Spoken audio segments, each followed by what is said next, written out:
Sometimes God doesn't answer your question with words. He answers with revelation. You ask, Lord, is he the one? Lord, is she the one? And heaven responds through peace, through patterns, and through timing. And one thing that you realize is that because God doesn't speak in sentences, he speaks in alignment. And if you are listening closely, you realize that he's already answered. He has already answered these prayers. So you might be waiting for that visible voice, but you don't realize that he has already spoken. So we're going to dig deep, and look at the things that will show that God has already spoken. The first thing is that he answers through the absence or presence of peace. So if there is the absence of peace, you need to know that that's God speaking. If there is a presence of peace, then you should look deep and learn that something God is speaking. But we are going to look at various ways that can build up for you to have very solid answer as to how God speaks, and a confirmation that God has already spoken. Peace is heaven's language, and confusion is always your first clue something is off. So confusion is not your part, it's not your portion. So the presence of this chaos will show you that something is off and you need to be careful. When it's God, peace will anchor you even when circumstances are unclear. The peace of God will anchor you because it's God direction, it's God directing you. When it's not, anxiety will rise. No matter how perfect this relationship seems or looks good on paper, you'll definitely notice something is off. If your spirit feels restless, it's not overthinking. It's not overthinking at all. This is a warning that something is off. In Colossians 3:15, let the peace of Christ rule in your heart. Very clear on that. So you won't have to force peace to stay. You won't have to force anything, but where God's presence is, you just realize that you are resting and you find rest in there. The second thing that you need to realize is that God answers through fruit, not feelings. You don't discern the one by how much you feel. You discern it by what their presence produces. How, when you are around these people and when they are around you, what air do they produce? What are you discerning around them? What are they producing? What are the fruits they are bringing?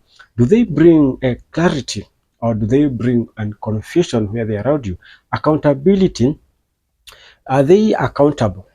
Are they bringing excuses? Are they producing excuses? Do they draw you closer to God or closer to compromise? These are very valid questions that you need to be asking yourself. Jesus said, by their fruit you will know them. That is in Matthew 7:16. You definitely know them, because true connection bears fruits that last, not fear, and not feeding not the fruits that fade, that are brought about by these things.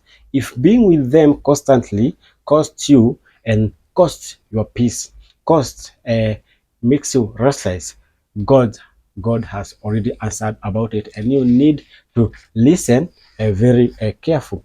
So we are going to look at another thing, and he answers through patterns. What are these patterns that you really need to be looking out for? God will let patterns speak louder than promises. You'll hear consistency or contradiction in how they move, not what they say. Be careful. The one who truly honors God would only sound spiritual. They will live submitted to God. They will just speak words. They will just not perform spirituality, but they will live in submission to God. Their words will echo scripture, and their actions will echo humility. When someone's pattern reveals pride, ego, all these things, their inability to submit to God, and you keep trying to call it potential, God's silence is his mercy. Yeah, God's silence is his mercy. Still, the silence can still be God's mercy. He's saying, stop praying for confirmation. I've already shown you the contradiction in that person. You're asking for confirmation, but God has already revealed you the contradiction. In Proverbs 20:11 says, even small children are known by their actions. So is their conduct really pure and upright?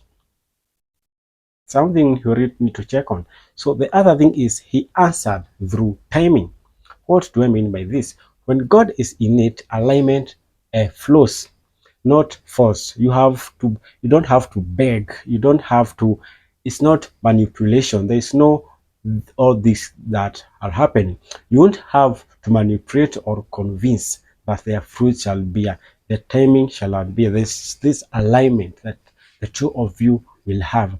You won't have to beg for clarity or closure. You don't have to, or reassurance. You don't have to beg for this, but they shall assure it.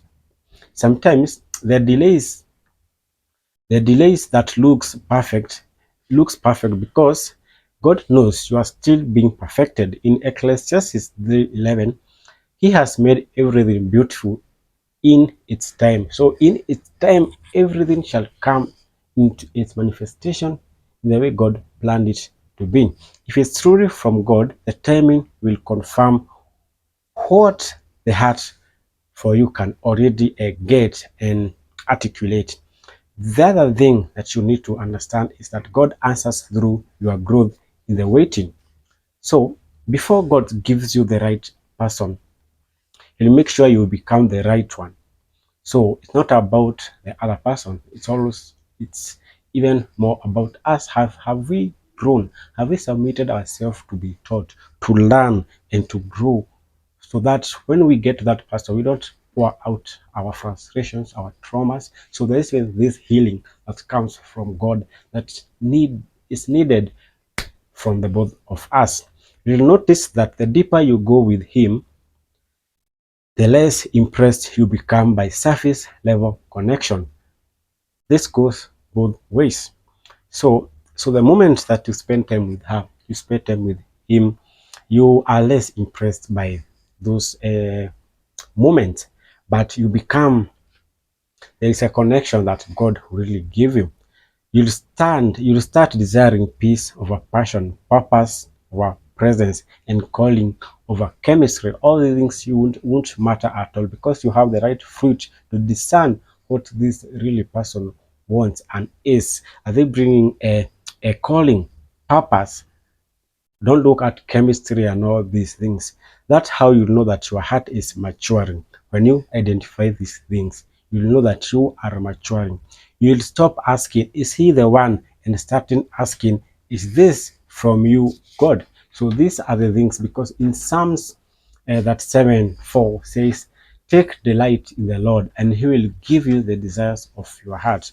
So God's silence is not neglect. It's not neglect at all. It's a discernment training. He's training you and taking you this discernment process. God's silence, and He's teaching you to recognize His ways, not just His words. Because not every time that He will use His words, but when you recognize His ways, you definitely know that He has spoken.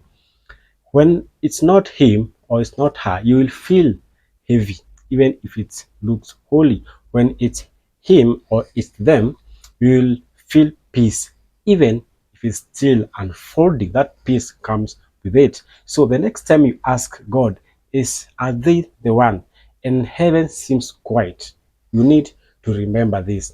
God's lack of words is never absence, it's wisdom. So he's showing you the answer through fruit, through peace, through timing and growth, not to confuse you, but to confirm what only discernment can and see.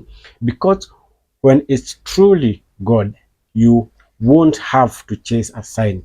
You recognize his signature. So I really hope this video opened up us about how God speaks, because he won't speak just in words, but you will need to learn and discern the ways that he will reveal unto us. So Kindly subscribe to this channel, like, share with someone, and comment your thoughts on this. See you on the other side.